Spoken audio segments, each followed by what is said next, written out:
अस्सलाम वालेकुम फ्रेंड्स, कैसे हैं आप सब लोग। उम्मीद करती हूँ सब खैरियत से होंगे। मैं नासिया और आप देख रहे हैं साइका मज़ेदार। तो आज शेयर कर रही हूँ मैं आपके साथ बहुत मज़ेदार बकरीद स्पेशल मटन पाई की रेसिपी। बहुत डिलीशियस बन के तैयार होते हैं और खाने में बहुत ही मज़ेदार, और बनाना उससे भी ज़्यादा आसान। तो ये मज़ेदार सी रेसिपी देखते हैं और बकरीद पे इसको ट्राई ज़रूर कीजिएगा। मुझे उम्मीद है बहुत पसंद आएगी आपको ये रेसिपी पसंद आती है तो इसको लाइक, शेयर और चैनल को सब्सक्राइब करना मत भूलिएगा। ज़्यादातर लोगों को कंप्लेन होती है कि पाव में स्मेल आती है तो उनको खाने में मज़ा नहीं आता है। आप ये मेरी रेसिपी ट्राई कीजिएगा, इसमें बिल्कुल भी स्मेल नहीं आएगी। तो देखिए, मैंने यहाँ पे 4 बकरे के पाए ले लिए थे और ये बहुत अच्छे से साफ़ हुए हैं। पाव को आप जो है ना गैस पे थोड़ा सा उसकी फ्लेम पे जला लेंगे तो कुछ भी अगर एक्स्ट्रा उसकी गंदगी होती है वो साफ़ हो जाती है। फिर इसमें डालेंगे खुशबू के लिए 1 काली इलायची, 1 तेज़पात और थोड़े से दालचीनी के टुकड़े। ये 3 खड़े मसाले ऐसे हैं जो गोश्त की स्मेल को ख़त्म करने में मदद करते हैं। आधा चम्मच हल्दी पाउडर डालेंगे और 1 चम्मच के करीब नमक डाला है। एक छोटे साइज़ के प्याज को मैंने 4 टुकड़ों में करके डाल दिया है। फिर सबसे ज़रूरी चीज़ है ये लहसुन। 5 से 6 जवे लहसुन के ज़रूर डाल दीजिएगा। जब ये पाव के साथ पकता है तो पाव की स्मेल ख़त्म हो जाती है। अब आपने इसमें पानी डालना है। मैं क्योंकि आज ये रेसिपी जो बना रही थी वो चावल के साथ खाने के लिए बना रही थी तो मैंने इसका थोड़ा शोरवा रखा है। अगर आप रोटी के साथ खाना चाहते हैं तो आपने पानी थोड़ा सा कम डालना है। मैंने 1 लीटर के करीब डाला था, आप उसे थोड़ा कम डालिएगा। अब आपने पाव को पकाना है तो हाई फ्लेम पे 1 विसल आने दीजिएगा। उसके बाद आपने तकरीबन 15 मिनट के लिए इसको हल्की आंच पे पकाना है और फिर इसका प्रेशर खुद से रिलीज़ होने देना है। तो देखिए, 15 मिनट बाद गैस बंद कर दी थी, प्रेशर भी खुद से रिलीज़ हो चुका है और आप देख सकते हैं पाए कितने परफेक्टली गल चुके हैं, हड्डी भी छोड़ दी है उसने। अब आपने क्या करना है, इसको छान लेना है। लेकिन जो खड़े मसाले और जो प्याज वगैरह डाली थी वो आपने फेंकना नहीं है, वो आपने पाव के साथ रखना है और यखनी छान के आपने अलग रख लेनी है। तो पाए बॉयल हो चुके हैं, अब मसाला बनाना शुरू करते हैं। तो यहाँ पतीली के अंदर मैंने 1/3 कप के करीब तेल डाला है। बहुत ज़्यादा तेल मैं नहीं डाल रही क्योंकि पाव में अपनी चिकनाहट होती है तो ऑयल वैसे भी ज़्यादा हो जाता है। इसके अंदर अब मैं डालूंगी प्याज, 1 बड़े साइज़ की प्याज थी। और ये टोटल प्याज जो मैंने पाव को गलाने में और अब पीसने में जो यूज़ की है उसका टोटल वज़न 200 ग्राम्स था। तो तकरीबन 50 ग्राम्स के करीब वो छोटी वाली प्याज थी और 150 ग्राम के करीब ही पिसी हुई प्याज है। प्याज को आपने तेल में जो है ना हल्का सुनहरा कर लेना है। जितना प्याज का कलर डार्क होगा उतना ही शोरबे का रंग भी डार्क हो जाएगा। तो देखिए माशाल्लाह परफेक्ट सा गोल्डन कलर आ गया। फिर इसमें डालेंगे 1 टीस्पून लहसुन अदरक का पेस्ट, और ये पेस्ट भी जो है ना आपने प्याज के साथ मिला के तकरीबन 30 to 40 सेकेंड्स के लिए इसको फ्राई कर लेना है।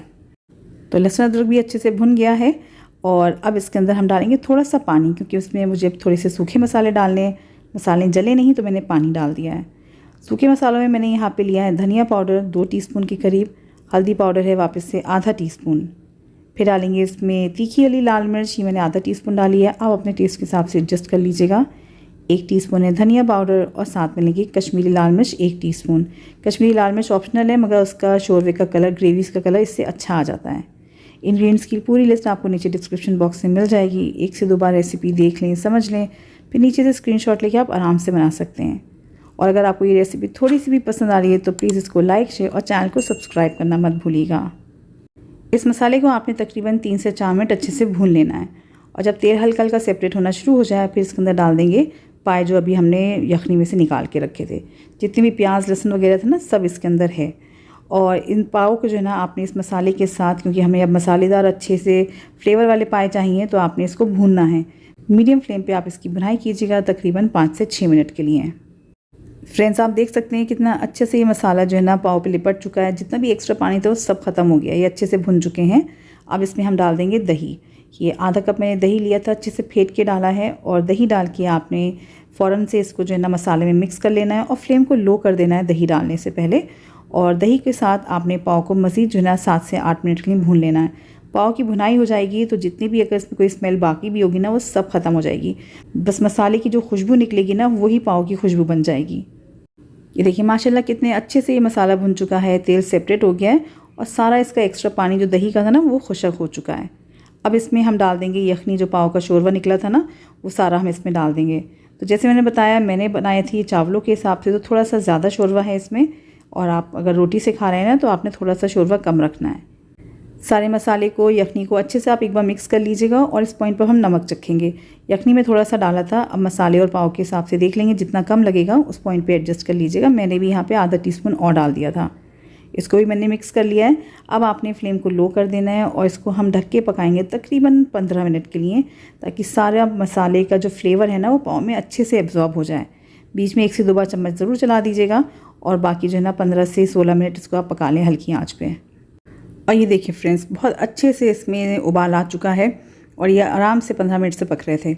और आप इस शोरबा देख सकती हैं गाढ़ा होना शुरू हो गया है और ठंडा जब होगा तो थोड़ा सा थिक और हो जाएगा।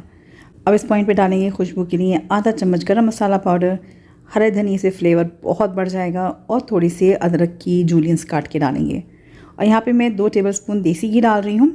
ऑप्शनल है ये, मगर इससे ग्रेवी का फ्लेवर और खुशबू बहुत बढ़ जाती है। सब चीज़ों को हल्के हाथ से मिक्स कर लेंगे और आप देख सकते हैं माशाल्लाह देखने में कितना टेम्पटिंग लग रहा है। बस सब चीज़ों को मिक्स करेंगे, इसको ढकेंगे, 2 मिनट के लिए इसको और पकने देंगे, फिर गैस को बंद कर देंगे ताकि सारा तेल सरफेस पे आ जाए।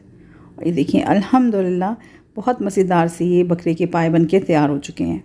देखने में जितने मज़ेदार लग रहे हैं ना, खाने में उतने ही मज़े के बन के तैयार हुए थे। पाए को आप वाइट राइस के साथ, नान के साथ, तंदूरी रोटी के साथ एंजॉय कर सकते हैं, हाथ की रोटी के साथ, सबके साथ बेस्ट लगते हैं। बकरा ईद पे ये सबके घरों पे बनते ही हैं क्योंकि पाए हो गए, कलेजी हो गई, वो फ़ौरन ही इस्तेमाल किए जाते हैं। तो आप ये रेसिपी ट्राई कीजिएगा, मुझे उम्मीद है ये बहुत पसंद आएगी। बिल्कुल परफेक्ट, बहुत ही डिलीशियस ही रेसिपी है। तो उम्मीद करती हूँ आज की रेसिपी आपको पसंद आई होगी। पसंद आई तो इसको लाइक, शेयर और चैनल को सब्सक्राइब ज़रूर कर दीजिएगा। मिलते हैं एक और मज़ेदार से नेक्स्ट वीडियो में। अपना बहुत ख्याल रखें। अल्लाह हाफिज़।